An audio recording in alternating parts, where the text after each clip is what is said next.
Na ponta da linha. Vem pra cobrança o Palmeiras, na sua cobrança Marcos Rocha, tem que fazer senão o Palmeiras tá fora, tem que fazer senão o Palmeiras tá fora, Marcos Rocha na bola, bateu, defendeu o herói Diogo Silva, herói do CRB, o Palmeiras está eliminado da Copa do Brasil, o CRB chega às oitavas de final, Diogo Silva. Alô, meu caro Alan, o técnico do CRB, momento histórico. Alô, Alan, seja bem-vindo, boa tarde. Boa tarde pelo convite, boa tarde a todos. Um momento especial para todos nós, né? Não é sempre que a gente consegue derrubar uma equipe tão tradicional e tão forte como a equipe do Palmeiras, então a gente fica muito feliz por esse momento. Ô Alan, qual o segredo desse seu time do CRB? Aliás, eu tenho acompanhado seu trabalho, é interessante seu trabalho, você tem virtudes de um time, de comandar times equilibrados, de times justos, mesmo diante da dificuldade, da adversidade, você tem um histórico, apesar da pouca idade, de saber organizar uma equipe. Qual é o segredo desse CRB para derrubar um gigante como o Palmeiras? Eu acho que não é um ponto específico, né? Não podemos, de repente, colocar uma situação só, mas eu coloco como principal a entrega e a receptividade dos atletas, né?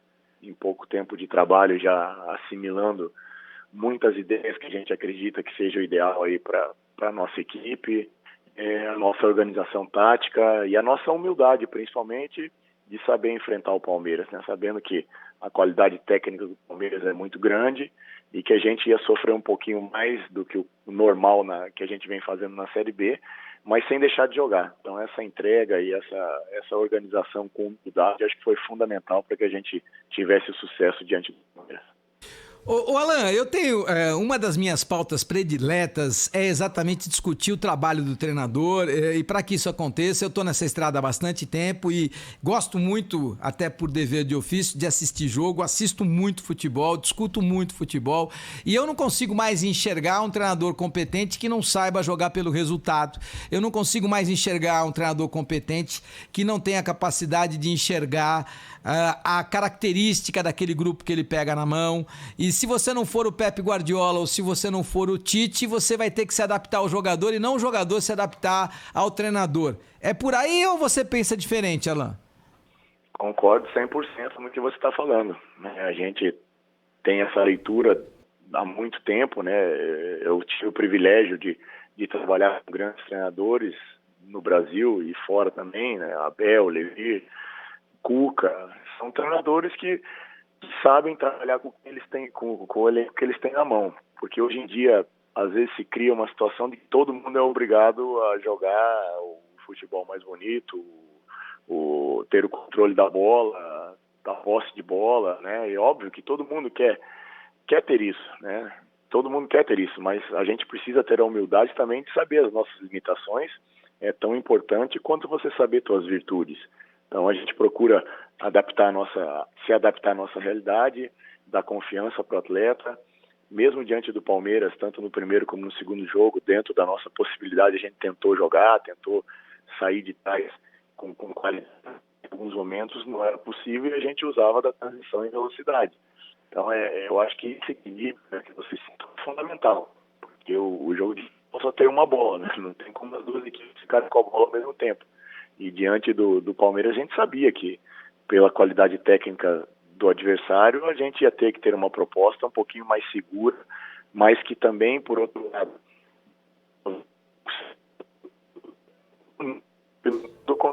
Ô Alan,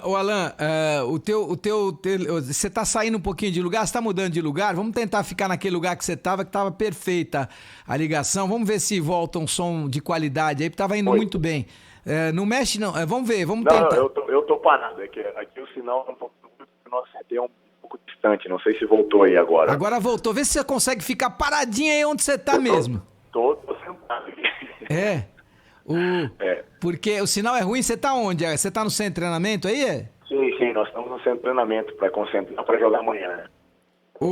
Alan, eu tava pensando aqui com os meus botões, é interessante, né? Porque a pauta do treinador é uma pauta que me agrada, mas é uma pauta que me causa transtorno também, porque eu tenho as minhas posições e acho que o treinador do Palmeiras, que caiu nas graças do torcedor do Palmeiras, ele tem um acadêmico muito bom, ele tem uma verbalização como eu jamais vi nessa história, e olha que eu tô nessa estrada há 40 anos, ele fala muito bem, mas tem dificuldade, na minha opinião, para enxergar o jogo e para enxergar o tamanho do elenco do Palmeiras.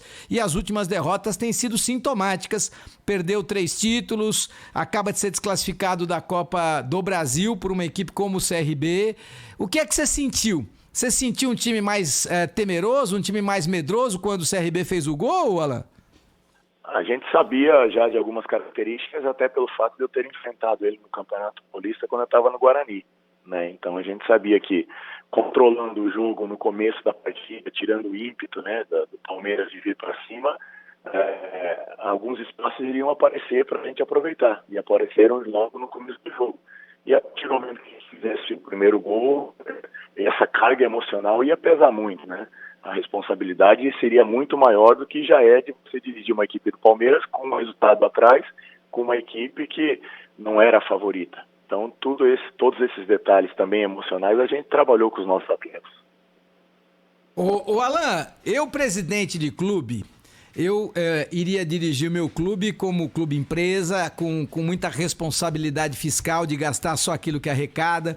Iria contratar o meu treinador de acordo com a característica que eu entendo ter no meu elenco e, acima de tudo, iria dizer a ele qual a posição que eu imagino que o meu time tenha que chegar no final do Campeonato Brasileiro. E se ele atingisse aquele objetivo de acordo com o tamanho daquele elenco, vamos imaginar que fosse um elenco mediano, você tem que ser 8º, 9º ou 10º. Se você conseguir isso, a gente renova o contrato. Se você for abaixo, eu te dou bônus. Se você for acima, eu te demito. Essa é a minha posição. E em relação a um grande como o Palmeiras, eu vou contratar, eu vou pagar, mas vou colocar cláusulas contratuais para todos os jogadores que forem contratados, para se acontecer uma tragédia como foi essa, de uma desclassificação contra uma equipe muito inferior em relação ao orçamento e à estrutura, eu vou pagar um mês de salário diretamente proporcional àquilo que o CRB paga, por exemplo. E vou colocar isso em contrato. Durante um mês, o Everton vai ganhar o que o goleiro do CRB ganha, o Abel vai ganhar o que o Alan Al ganha, o Luiz Adriano vai ganhar o que o teu centroavante ganha. Você acha que o meu jogador que estaria aceitando assinar com o Palmeiras para ganhar 300, 400 mil, se esse tipo de situação ocorresse, ele se colocaria no lugar do jogador do CRB? O Abel se colocaria no lugar do treinador do CRB? Você não acha que o custo e o benefício tem que ser aplicado no futebol e neste momento ele viria muito bem, o Alan? É uma ideia muito interessante, né? Você analisar como uma empresa realmente, como uma situação de custo-benefício, né? Aquilo que você investe e aquilo que você tem de retorno. É difícil responder se teria essa resposta, né, positiva de repente ter essa preocupação para poder se render mais. Mas eu acredito que hoje em dia existem, né, maneiras de você motivar e também de você cobrar o atleta, não só no dia a dia, mas na questão administrativa. Mas eu concordo com você que seria uma atitude bem interessante e que poderia ser aplicada no futebol, que eu costumo sempre falar que o futebol não é um mundo à parte, né? A nossa realidade financeira, a nossa realidade social, enfim, há nenhuma realidade que a gente vive. Ô Alan, qual é o teu caminho? Porque essa classificação te coloca num outro patamar, você comanda o CRB numa Série B, como é que é o teu caminho? Por que não deu certo no Guarani? Você já tinha ido bem anteriormente? Qual é o teu caminho? Qual é a tua trajetória? A gente procura sempre fazer o nosso melhor em cada clube que a gente passa e pensando num trabalho a médio e longo prazo. A gente sabe da dificuldade que é acontecer isso, né, com os treinadores, mas eu tive algumas experiências que mesmo não tendo sido da maneira que eu esperava, foram muito positivas, como foi no Guarani. Nós conseguimos uma classificação para a segunda fase ali de mata-mata do Campeonato Paulista, coisa que há quase 10 anos não acontecia. Formamos um grupo competitivo, tivemos o apoio em todos os momentos de todos os atletas, e acho que isso é fundamental, porque você não trabalha com o atleta só num clube, né? Você trabalha com o atleta durante toda a sua carreira. Então, fica de positivo isso. Em algumas situações não dão certo, porque foge ali da questão de campo, né? Vai mais para a questão de atmosfera, de ideia, de gestão, enfim. Foi. Assim, a minha passagem lá, eu tenho certeza que deixou uma impressão muito positiva. Quem estava no presidente. Pois é, Alan, pois é, o teu telefone, o papo é muito bom com você, mas você realmente, nós vamos precisar marcar uma outra entrevista numa localidade em que o sinal realmente seja melhor, porque infelizmente em alguns pontos o teu sinal cai, mas eu fiquei muito feliz de poder conversar com você, principalmente nesse momento histórico da vida do CRB.